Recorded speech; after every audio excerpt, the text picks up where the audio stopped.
अस्सलाम वालेकुम dear students, welcome to research science forum. मैं उम्मीद करता हूं कि आप लोग सब ठीक होंगे और आपने इससे पिछला लेक्चर जरूर सुना होगा।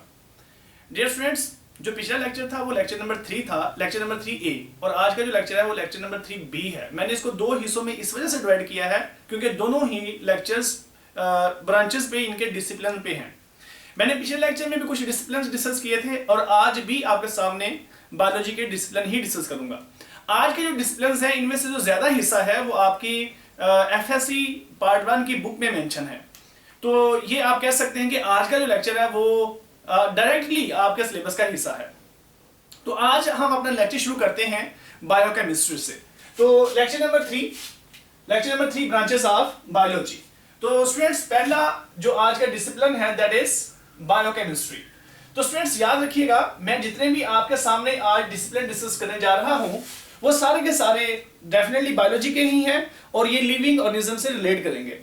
तो बायोकेमिस्ट्री क्या है? That is the study of chemical compounds and chemical reactions occurring in the living organism. अगर आप यहाँ पे लिविंग ऑर्गेनिज्म को मेंशन नहीं करते तो आपकी डेफिनेशन मुकम्मल नहीं होगी। तो यहाँ पे आपने मेंशन करना है कि biochemistry is a study of chemical compounds and chemical reactions that are occurring in the living organisms. अगर मैं जस्ट ये कहूं the study of chemical compounds या study of biological molecules in living organisms that is called as molecular biology. और अगर मैं just ये कहूं the study of chemical reactions occurring in living organisms that is called as metabolism. तो अगर हम दोनों को मिला दें तो ये क्या बन जाएगा students? Biochemistry. The next one that is biophysics. Biophysics, तो बायोफिजिक्स क्या है? That is the application of laws of physics, यानी कि फिजिक्स के कवानीन को अप्लाई करना किसके ऊपर? लिविंग ऑर्गेनिज्म के ऊपर। यानी कि लॉज ऑफ फिजिक्स को आपने लिविंग ऑर्गेनिज्म के ऊपर अप्लाई करना है, दैट इज बायोफिजिक्स। ये आपके सिलेबस का हिस्सा नहीं है लेकिन ये इंफॉर्मेशन के लिए होना चाहिए। Next one that is biomathematics. तो स्टूडेंट देखते हैं हम बायोमैथमेटिक्स क्या है। That is the application of mathematics to biology. यानी कि हम क्या करते हैं कि बायोलॉजी के ऊपर, बायोलॉजी की जितने भी कैलकुलेशंस हैं उनके ऊपर मैथमेटिक्स के फार्मूलाज को अप्लाई करना ताकि हम फाइनल रिजल्ट तक पहुंच सकें। इसको स्टूडेंट्स क्या कहेंगे हम? Biomathematics. The next one that is biotechnology. Biotechnology ये स्टूडेंट्स आपके सिलेबस का हिस्सा है। Biotechnology is the application of living organisms for the welfare of Mankind. What is biotechnology? That is the application of living organisms for the welfare of human beings. हम यहाँ पे living organism, micro organism को नहीं हमने लिखा, यहाँ पे लिखा हुआ है लिविंग ऑर्गेनिजम्स। तो लिविंग ऑर्गेनिज्म यहाँ पे हमने क्यों लिखा? यहाँ पे हम इस्तेमाल कर सकते हैं वायरसेस को, इस्तेमाल कर सकते हैं हम, यहाँ पे बैक्टीरिया को इस्तेमाल कर सकते हैं, इवन हम इनको इस्तेमाल करते हुए या किसी और सोर्स से हम क्या करते हैं, हम ट्रांसजेनिक प्लांट्स और ट्रांसजेनिक एनिमल बनाते हैं। पर्पस हमारा एक ही है, क्या? For the welfare of Mankind, for the production of variety of products. आप ये भी लिख सकते हैं the branch of biology will deal with the study of the use of living systems and living processes in manufacturing and service industries. यानी कि human के manufacture product को मैन्युफैक्चर करके और ह्यूमन को क्या करना? सर्व करना। ये हमें कौन बताता है, यानी कि कौन लीड करता है इसको? बायोटेक्नोलॉजी। तो बायोटेक्नोलॉजी बायोलॉजी का एक ऐसा डिसिप्लिन है जिसमें हम वैरायटी ऑफ प्रोडक्ट्स बनाने के बाद ह्यूमन की खिदमत कर सकते हैं। तो that is a biotechnology. The next one that is bioinformatics. तो स्टूडेंट्स, बायोइन्फॉर्मेटिक्स क्या है? ये वैसे डिसिप्लिन आप लोगों ने पहले पढ़ा हुआ है। तो bioinformatics is the collection and analysis of biological data or biological molecules का डाटा। जैसे फर्ज करें हम बात करते हैं डीएनए को एनालिसिस करना, जिस तरह से हम कह सकते हैं कि जेनेटिक कोड का एनालिसिस, तो ये हम बायोइन्फॉर्मेटिक्स में डिस्कस करते हैं कि हम बायोलॉजिकल डाटा को, बायोलॉजिकल मॉलिक्यूल्स का डाटा कलेक्ट करते हैं, उनका एनालिसिस करते हैं। The next one that is embryology. The next one that is embryology. That ये भी स्टूडेंट्स आपके सिलेबस में से है। The study of embryo या embryo study is called embryology। यहाँ भी एक बात खत्म नहीं होती, आपको यहाँ पे ये भी मेंशन करना चाहिए कि embryology is deal with the study of embryo and its developmental stages. Do you know what is an embryo and what are the developmental stages? Embryo क्या होता है? Embryo वर्ड निकला है embryos से, embryos, which means you can say that unborn, immature, यानी कि ऐसा जानदार जो अभी पैदा ना हुआ हो, या immature organism को हम embryo कहते हैं। तो आप ये भी कह सकते हैं कि embryo is an immature organism that is formed after zygote या from zygote till birth। तो इसको इस तरह भी डिफाइन किया जा सकता है। तो इन केस ऑफ ह्यूमन, याद रखिएगा, zygote से लेकर 2 मंथ की डेवलपमेंट तक जो ऑर्गेनिज्म है वो एम्ब्रियो है, उसके 3rd मंथ के बिगिनिंग से लेकर बर्थ तक वो क्या बन जाता है, फीटस बन जाता है। तो एम्ब्रियोलॉजी क्या है? That is the study of embryo and it's developmental stages. अब डेवलपमेंटल स्टेजेस कौन सी हैं? मैं आपको एनिमल की में से एग्जांपल देता हूं। एनिमल के अंदर जो डेवलपमेंटल स्टेजेस हैं, सबसे पहले क्लीवेज, ज़ाइगोट में क्या होती है? क्लीवेज। और क्लीवेज क्या है? That is division of cell या ज़ाइगोट। तो क्लीवेज के बाद एक मैस बनता है जिसको मोरूला कहते हैं, देन ब्लास्टूला, गैस्ट्रूला एंड न्यूरोला, फिर उसके बाद क्या बनता है? और अपना अडल्ट ऑर्गेनिज्म बनता है। तो ये जो डेवलपमेंटल स्टेजेस हैं, इसको स्टडी करना भी क्या कहलाता है students? Embryology. The next discipline that is histology. ये वर्ड निकला हिस्टोस से। हिस्टोस का मतलब होता है कोई ऐसी चीज जो बुनी हुई हो, वो इनके वोवन मटेरियल। यहाँ पे क्योंकि सेल एक दूसरे के साथ मिक्सअप होते हैं, इस वजह से इसको टिश्यू का नाम दिया गया है, या इसको हिस्टोलॉजी का नाम दिया गया है। तो टिश्यू भी ऐसे ही है, ग्रुप ऑफ सेल्स होते हैं जो एक दूसरे के साथ पैक होते हैं। तो हम कहते हैं हिस्टोलॉजी क्या है? That is the study of a tissue. Do you know what is a tissue? The tissue is a group of similar sales which perform specific function except compound tissues। compound tissue के अंदर क्या होता है? Different cells पाए जाते हैं, क्योंकि वो एक्सेप्शन में आ जाते हैं। ज्यादातर जो सेल हैं वो एक जैसे होते हैं, इस वजह से हम कहते हैं ग्रुप ऑफ सिमिलर सेल्स। तो next one that is genetics. Genetics का वर्ड स्टूडेंट्स निकला है जीन से। तो हम जेनेटिक्स को इस तरह कह सकते हैं, the study of role of genes in inheritance. Study of genes ये भी कह सकते हैं, study of genes and their role in inheritance ये भी कह सकते हैं। तो जीन्स क्या होती है? यहां पे हम 2 चीजें डिस्कस करेंगे। इनहेरिटेंस क्या है, इनहेरिटेंस, और जीन क्या होती है। आप लोगों ने पहले तो यही पढ़ा होगा, gene is the unit of inheritance. लेकिन हमें ये देखना होगा कि जीन केमिकली क्या है, केमिकली जीन क्या होती है। याद रखिएगा students, gene is actually sequence of nucleotides on DNA. यानी कि डीएनए के ऊपर ये एक न्यूक्लियोटाइड का स्पेसिफिक सीक्वेंस है, जिसके अंदर जिसका सीक्वेंस भी न्यूक्लियोटाइड स्पेसिफिक है, और उसमें न्यूक्लियोटाइड की तादाद भी फिक्स होती है। और ये क्या करते हैं? ये प्रोटीन के अंदर अमाइनो एसिड के सीक्वेंस को डिटरमिन करती है। आप ये कह सकते हैं कि प्रोटीन के अंदर अमाइनो एसिड का सीक्वेंस या प्रोटीन बजाते खुद ये इस जीन के ऊपर डिपेंडेंट होती है, या जीन्स के ऊपर डिपेंडेंट होती है। तो जीन की स्टडी करते हैं, फिर हम इनहेरिटेंस को स्टडी करते हैं। इनहेरिटेंस क्या है? That is inheritance is a process of transmission of genetic characteristics from one generation to another. एक जनरेशन से दूसरी जनरेशन तक जो कैरेक्टरिस्टिक्स का ट्रांसफर होना है, वो क्या स्टूडेंट्स? इनहेरिटेंस। तो ये दोनों को हम स्टडी करते हैं, किसमें? जेनेटिक्स में। The next one that is fresh water biology. Fresh water biology, fresh water biology को हम एक और नाम देते हैं लिम्नोलॉजी। क्या स्टूडेंट्स? फ्रेश वाटर बायोलॉजी को हम एक और नाम देते हैं लिम्नोलॉजी। यहां पे जरा गौर करें, नाम है फ्रेश वाटर बायोलॉजी। यानी कि बायोलॉजी क्या है? Study of living organism. Simple तो हम ऐसे कहते हैं। तो पीछे लगा फ्रेश वाटर, इसका मतलब है स्टडी ऑफ लिविंग ऑर्गेनिज्म या study of life in fresh water. ये तो इसकी सिंपल डेफिनेशन होगी। अब आपको ये पता होना चाहिए कि फ्रेश वाटर क्या है। फ्रेश वाटर से मुराद वो वाटर नहीं जो हम पीते हैं। फ्रेश वाटर से मुराद ये है कि ऐसा वाटर जिसमें साल्ट की कंसंट्रेशन कम हो।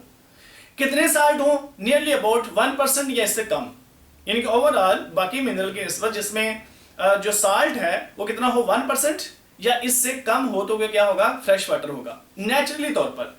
और एक और, इससे अगर साल्ट की कंसंट्रेशन ऊपर है 1% से ऊपर और 3% से कम है तो वो ब्रैकिश वाटर होता है। यानी कि जहां पे फ्रेश वाटर और मेरीन वाटर आपस में मिल रहे होते हैं, यानी कि समंदर का पानी जहां पे आपस में मिल रहे होते हैं। और मेरीन वाटर क्या है, जिसमें साल्ट की कंसंट्रेशन 3% या इससे अबव हो, उसको हम मेरीन वाटर कहते हैं।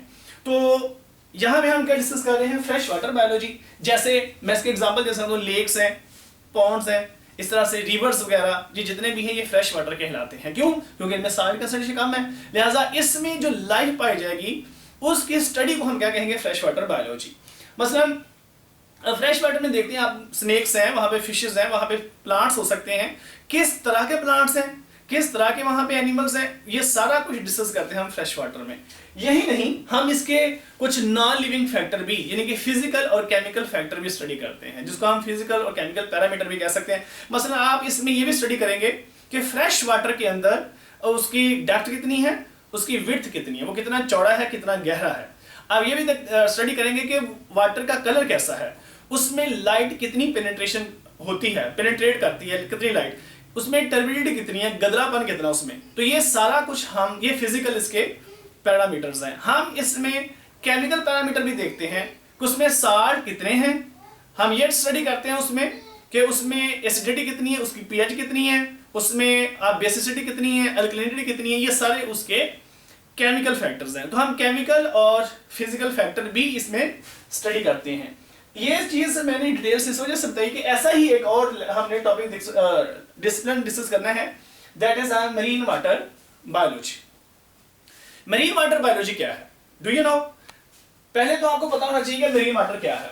मरीन वाटर क्या होता है स्टूडेंट्स? मरीन वाटर कहते हैं कि the water that is present in sea and ocean, यानी कि सी और ओशन में पाए जाने वाले वाटर को हम मरीन वाटर का नाम दे देते हैं। और ऐसा वाटर भी कह सकते हैं जिसमें हाई साल्ट्स हो। हाई साल्ट्स कितने साल्ट्स हो? 3% या 3% से ज्यादा। तो ऐसे वाटर को हम क्या कहते हैं, मरीन वाटर। सी आपको पता है कि it is a marine water body that is surrounded by land, या पीस ऑफ लैंड। तो ओशन क्या है? ओशन भी एक बहुत बड़ी, ये छोटे मरीन वाटर की छोटी बॉडी है, जबकि मरीन ओशन है, it is a large body of marine water that is not surrounded by, you can say that earth और यू सॉरी लैंड। तो ये आपस में जितने भी ओशंस हैं, ये सारे आपस में क्या होते हैं, कनेक्टेड होते हैं। तो ये एक बहुत, ये छोटी बॉडी है, ये एक बहुत बड़ी बॉडी है मरीन वाटर की। तो इसमें साल्ट कंसंट्रेशन ज्यादा है। ये तो हमें पता चल गया मरीन वाटर का, कि सी और ओशन का जो वाटर है वो मरीन वाटर है। इनके अंदर पाई जाने वाली लाइफ को स्टडी करते हैं हम किसमें, मरीन वाटर बायोलॉजी में। The study of life in marine water is called, क्या कहलाएगी, मरीन वाटर बायोलॉजी। इसके अंदर भी हम इसके फिजिकल और केमिकल पैरामीटर देखेंगे। फिजिकल मैटर फिर मैं वही कहूंगा, इसका अपीयरेंस, वाटर का कलर, लाइट पेनिट्रेशन, इसकी डेप्थ, इसकी विड्थ, ये सारा हम देखेंगे। जबकि केमिकल पैरामीटर में उसमें केमिकल्स, साल्ट्स कंसंट्रेशन, उसमें हम देखेंगे उसके कौन कौन से केमिकल हैं, उसकी पीएच कितनी है, उस तरह उसमें अल्कलिनिटी क्या है, उसकी बेसिसिटी क्या है, एसिडिटी, ये सारा हम उसमें देखते हैं। The next one that is biogeography. ये स्टूडेंट्स आपके लिए टर्म नहीं है, इससे पहले आपने पीछे पढ़ा था जू जियोग्राफी क्या है। तो मैंने आपको बताया था जू जियोग्राफी क्या है, that is our study of distribution of animals in different regions of earth. तो जमीन के डिफरेंट रीजन में अगर सिर्फ आप एनिमल को अपना स्टडी कर रहे हैं तो वो क्या होगी, जू जियोग्राफी। लेकिन हम यहाँ पे वर्ड लिखा हुआ हमने बायोजियोग्राफी। तो बायोजियोग्राफी क्या है, स्टडी ऑफ लिविंग ऑर्गेनिजम्स। उसमें सारे जानदार आ जाते हैं, वो सारे, चाहे बेशक वो प्लांट्स हैं, चाहे एनिमल हैं, चाहे अदर लिविंग ऑर्गेनिज्म है, तो इसमें सारे के सारे आ जाते हैं। तो बायोजियोग्राफी क्या है, study of living organism on earth या डिफरेंट रीजन्स ऑफ अर्थ। तो next one that is cell biology. ये बहुत इंपॉर्टेंट दोनों टर्म्स हैं, सेल बायोलॉजी और साइटोलॉजी। ये दोनों एक दूसरे से रिलेट भी करती हैं। Cell biology that is a study of cell structure, cell functions and cell division. तो स्टूडेंट्स इधर देखो अभी, तो यहां पे हम सेल बायोलॉजी में हम 3 कंपोनेंट को स्टडी करते हैं। कौन कौन से? सेल का स्ट्रक्चर देखते हैं, सेल के फंक्शन देखते हैं, और हम इसमें सेल डिवीजन देखते हैं, यानी कि सेल साइकिल के बारे में देखते हैं। मियोसिस माइटोसिस को हम इसमें आप कह सकते हैं कि स्टडी करते हैं सेल बायोलॉजी में। इन केस ऑफ साइटोलॉजी हम इसमें सिर्फ 2 चीजें स्टडी कर रहे होते हैं, सेल स्ट्रक्चर और सेल के फंक्शन। यानी कि आप ये कह सकते हैं कि सेल बायोलॉजी एक ब्रॉड टर्म है, जबकि साइटोलॉजी एक उससे छोटी टर्म है। The next one that is ecology. यहां भी एक इंटरेस्टिंग बात हम डिस्कस करेंगे इकोलॉजी में। इकोलॉजी के बारे में आपने सुना है, पहले पढ़ा भी होगा कि it is the study of relationship between living organisms and their environment. यानी कि लिविंग ऑर्गेनिज्म को स्टडी करते हैं हम और उनके रिलेशन स्टडी करते हैं कि जानदारों अपना एनवायरनमेंट के साथ क्या रिलेशन है। वो एनवायरनमेंट फिजिकल भी हो सकता है, वो बायोलॉजिकल एनवायरनमेंट भी हो सकता है। तो जानदारों का उनके माहौल के साथ रिलेशन स्टडी करना क्या कहलाता है? इकोलॉजी। मसलन एक फिश है, उसका वाटर के साथ रिलेशन क्या है? एक हर्बीवोर है, उसका घास के साथ रिलेशन क्या है? इस तरह से पैरासाइट है, उसका होस्ट के साथ कैसा रिलेशनशिप है, वो किस तरह से अपनी खुराक लेता है। तो एक किसी जानदार का उसके एनवायरनमेंट के साथ रिलेशन स्टडी करना क्या है? इकोलॉजी है। In case of environmental biology, environmental biology भी इससे मिलती जुलती एक टर्म है, लेकिन उसमें फर्क है। एनवायरमेंटल बायोलॉजी हम क्या कहते हैं? It is also study of living organisms and their relations with their environment. यहां पे भी हम ये डिस्कस करेंगे कि उनके रिलेशन है एनवायरनमेंट के साथ, लेकिन इस एनवायरमेंटल बायोलॉजी के अंदर हम स्पेशली ह्यूमन को डिस्कस करते हैं। क्यों ह्यूमन को डिस्कस करते हैं हम? क्योंकि यहाँ पे एनवायरमेंटल प्रॉब्लम्स को सॉल्व करते हैं, उनको स्टडी करते हैं, उनके एनवायरमेंटल इश्यूज को स्टडी करते हैं। मसलन पॉपुलेशन बढ़ रही है, ह्यूमन की पॉपुलेशन की वजह से डिफॉरेस्टेशन हो रही है, पोल्यूशन बढ़ रही है, स्पीशीज एक्सटिंक्शन हो रही है, इंडेंजर्ड स्पीशीज हो रही है बेशुमार। ये सारा हम किस में स्टडी करते हैं? एनवायरमेंटल बायोलॉजी में। एनवायरमेंटल इश्यूज को हम स्टडी करते हैं और साथ में इनके प्रॉब्लम को हम इन इशू को सॉल्व भी करते हैं, दैट इज एनवायरमेंटल बायोलॉजी। लेकिन जस्ट अगर हम इन इशू प्रॉब्लम्स, ये डिफॉरेस्टेशन, पोल्यूशन वगैरह को हम डिस्कस नहीं करते, जस्ट हम जानदार का उसके एनवायरनमेंट के साथ रिलेशन स्टडी करते हैं, तो दैट इज अ इकोलॉजी। ये फर्क आपको पता होना चाहिए। The next one that is molecular biology. Molecular biology, इसको मोलेकुलर बायोलॉजी भी कहते हैं। Molecular biology is the study of molecules of life. आपकी बुक में लिखा हुआ है, आपकी बुक में इसको ऐसे नहीं लिखा, उसने किसी और तरह से डेफिनेशन लिखी है, वो भी हम डिस्कस करते हैं। Study of molecules of life. Molecules of यानी कि लाइफ के मॉलिक्यूल को स्टडी करना क्या है? मॉलिक्यूलर बायोलॉजी है।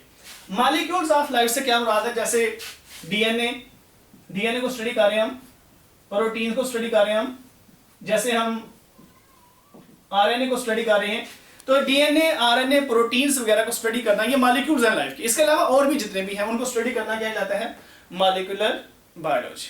अच्छा, आपकी बुक में लिखा है किसी जानदार को, उसके टिश्यू को, उसके सेल्स को, उसकी ऑर्गेनेलिस को, किसी भी जानदार के पार्ट को मॉलिक्यूल लेवल पे आकर स्टडी करना मॉलिक्यूलर बायोलॉजी है। यानी सिंपल बात तो वही है कि हम देखते हैं कि जानदार में कौन से मॉलिक्यूल्स हैं, उसकी बॉडी के अंदर या उसके ऑर्गन में, उसके टिश्यू में, ऑर्गेनेली में, सेल में कौन कौन से मॉलिक्यूल पाए जाते हैं, तो उसको हम मॉलिक्यूलर बायोलॉजी कहते हैं। आप ये भी कह सकते हैं कि जानदार के जितने भी मॉलिक्यूल्स हैं उनकी स्टडी को मॉलिक्यूलर बायोलॉजी कहते हैं। जानदार के मॉलिक्यूल्स को या जानदार को उस लेवल पे आगे स्टडी करना, बात एक है। तो मॉलिक्यूलर बायोलॉजी क्या है? Study of molecules of life. The next one that is physiology. ये वर्ड निकला फिजिक्स से, फिजिक्स जिसका मतलब होता है नेचर यानी कि फंक्शन। तो यहां पे हम डिस्कस करते हैं किसी भी बॉडी के पार्ट के फंक्शन को। तो फिजियोलॉजी क्या है? That is the study of nature और फंक्शन ऑफ बॉडी पार्ट्स। मसलन हमारा हार्ट है, तो हार्ट का फंक्शन क्या है? Pumping the blood. अब पंपिंग द ब्लड ये इसका फंक्शन, इसको स्टडी करना क्या कहलाएगा? फिजियोलॉजी। अब अगर मैं बात करूं लंग्स का फंक्शन क्या है? गैस एक्सचेंज, तो ये इसका क्या होगा?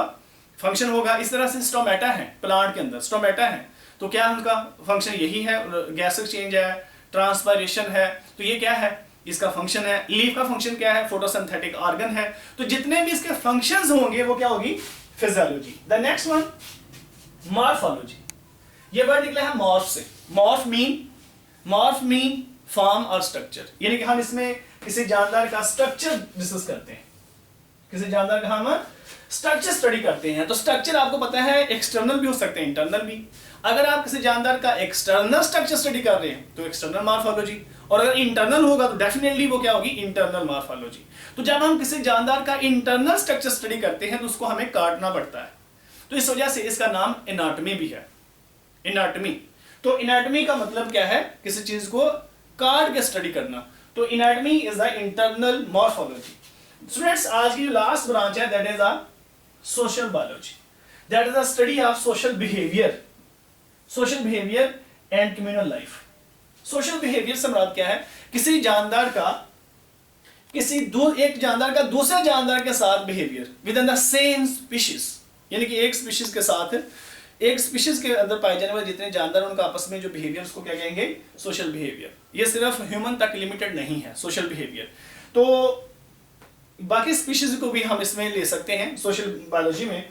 इस तरह से communal life within a community, यानी कि इसके अंदर आप ये कह सकते हैं behaviour within the different species, behaviour within the different organisms, that is the communal life and this is called as social biology. तो स्टूडेंट्स, यहां तक आपका आज का लेक्चर खत्म होता है। मैंने लास्ट टाइम बताया था कि आप लोगों का इस लेक्चर के बाद टेस्ट भी होगा, तो मैंने एक छोटा सा टेस्ट आपके लिए ऑर्गेनाइज किया हुआ है।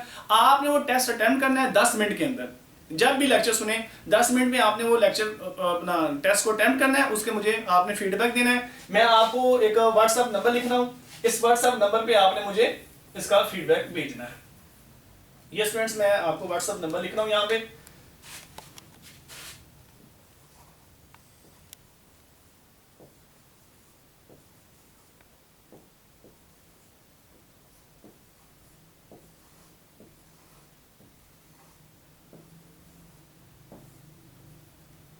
ये स्टूडेंट्स मेरा व्हाट्सएप नंबर है, आपने मुझे इस पे अपना फीडबैक देना है। तो मैं इंशाल्लाह आपके फीडबैक का वेट करूंगा और आपको इंशाल्लाह रिस्पांस भी मिलेगा टेस्ट का। जी, टेस्ट को कवर करें। ये स्टूडेंट्स मुख्तसर सा टेस्ट को कवर करेगा, आपने इस टेस्ट को नोट डाउन कर लेना। Thank you very much, Allah Hafiz and best wishes for you.